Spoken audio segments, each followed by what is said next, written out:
Eu vou chamar aqui o Bruno Rizzi para nos ajudar a entender esse tema que é complexo, não é simples, né? Muita gente comenta sobre o assunto também nas redes.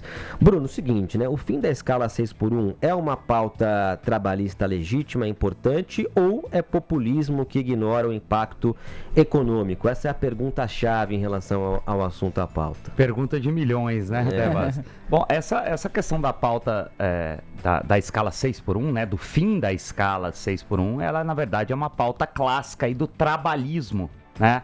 Assim como ao longo da história a gente já viu outras questões, como a licença maternidade, o descanso semanal remunerado, né, as agora férias remuneradas, a licença paternidade. Então são causas, são disputas ali de discursos e de propostas trabalhistas. Então, sob essa ótica em específico, é uma pauta natural. Agora, não dá pra gente classificar automaticamente como populismo. E aí eu trago dois motivos para tal. Primeira coisa, uma parte da literatura econômica ali, dos estudos já feitos relacionados a essa questão específica de redução de jornada de trabalho, ela está associada a ganhos de bem-estar e até em alguns casos de ganho de produtividade. Uma parte da literatura vale salientar. E, por definição, o segundo ponto, o populismo, ele carece, ele tem uma ausência total e ele ignora evidências técnicas.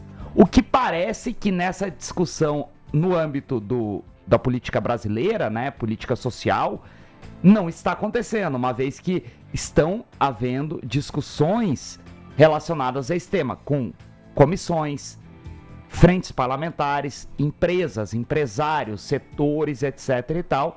Então, existe essa discussão.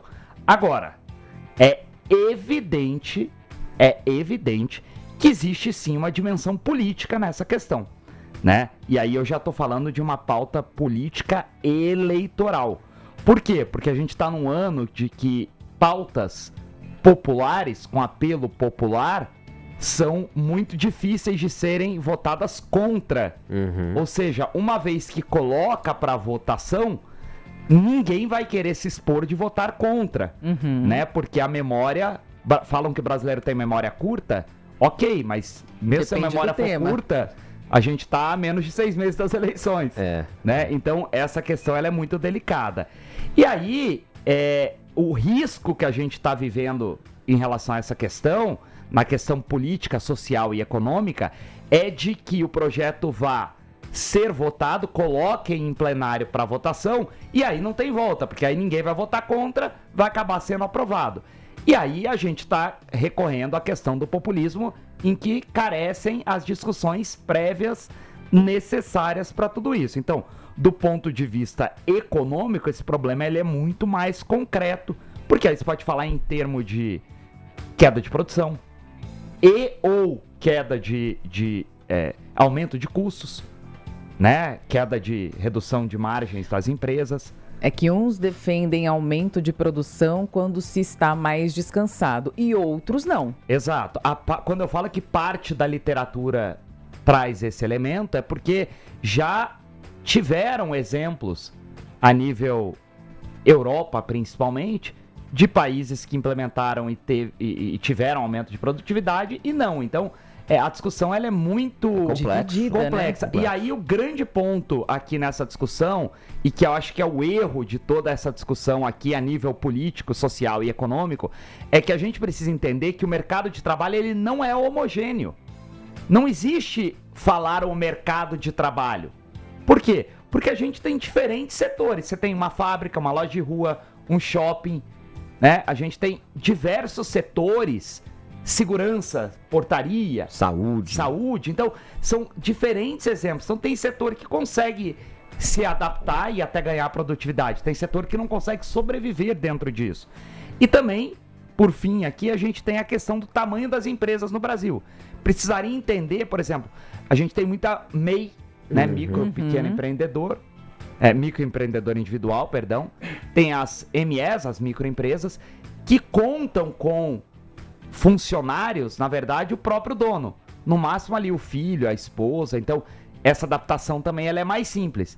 Mas a gente também tem no caso, por exemplo, uma farmácia de bairro, né? Que é o pai, a mãe, o filho, a filha, tocando ali a operação, ou uma operação muito grande. Então, são N discussões envolvendo esse caso, não é uma discussão simples e nem deve ser. E Bruno, para a gente continuar rapidinho ainda nesse assunto aqui, né, no Congresso Nacional a gente vê que, de fato, a tramitação dessa PEC, ela deve ter um futuro ainda mais complexo, né, porque a gente vê ali grupos políticos que são a favor, grupos políticos que são contra, e de outra maneira também o governo federal, por meio do presidente Lula, lá dizendo, vou editar uma medida provisória para colocar o Congresso, para pressionar o Congresso Nacional. Então a gente vê também esse estresse entre os poderes nessa pauta da 6x1. Totalmente, totalmente. Inclusive tem muita gente que é vocal em dizer que apoia da porta para fora, mas da porta para dentro desejaria votar contra, justamente, ou o contrário, né? Porque não gosta de, não quer dar esse bônus para o governo, ou eventualmente quem trabalhar com a autoria do projeto. Então a discussão é complexa. Se a gente fizer uma discussão considerando um mercado de trabalho único, homogêneo, e se a gente fizer uma discussão considerando única e exclusivamente populismo, que carece de discussões técnicas, realmente a coisa vai sair quadrada. Mas a discussão, para ser feita de forma redonda, ela é legítima e precisam ser feitas as discussões e analisar. E quem sabe escalonar por setores, tempo de aplicação, etc. E a gente tem também outro assunto aqui em pauta, porque o governo Lula, né, prepara um pacote de medidas para reduzir o endividamento das famílias e conter a alta do diesel em ano eleitoral. A gente também já falou sobre isso, mas como é um assunto de muita polêmica e repercussão, a gente volta porque a equipe econômica discute relançar um programa de renegociação de dívidas nos moldes do Desenrola e impor limites aos juros do rotativo do cartão. Aí, para combustíveis, o Planalto avalia a nova medida provisória com subsídio que pode reduzir o preço do diesel em até R$ 1,20, né, por litro, e as ações buscam segurar então a inflação e estimular o consumo em meio à queda da popularidade do governo às vésperas de 2026. Para a gente entrar de novo nesse assunto então, Bruno. É isso, Fer. Todas essas medidas confirmam aquele cenário base de abertura da caixa de ferramentas pensando ali no ano eleitoral. Isso a gente já viu acontecer outras vezes, para não dizer todas as vezes, mas em alguns casos de maneiras extremas, até impostas, pensando única e exclusivamente na questão eleitoral, e outras vezes de maneira mais escalonada e tentando fazer algum equilíbrio, algum balanço. Com relação às medidas de crédito, ou seja, de endividamento das famílias, é uma questão que preocupa, porque, rapidamente comentando aqui com vocês, é que a gente tem uma questão de endividamento das famílias muito preocupante, porque a questão do consumo por si só, o modelo de consumo do brasileiro, os hábitos de consumo mudaram. Então você tem a questão das bets, você tem a questão das redes sociais que também trabalham ali as vendas online, a facilidade de compras online, mas principalmente a questão até da bancarização. O brasileiro, menos de 10 anos atrás, até 2017 ali, cerca de 50%, pouco mais de 50% tinha contas em banco, né? Era bancarizado. Hoje, 2026, você tem quase 90% dos brasileiros bancarizados. O Pix também, né?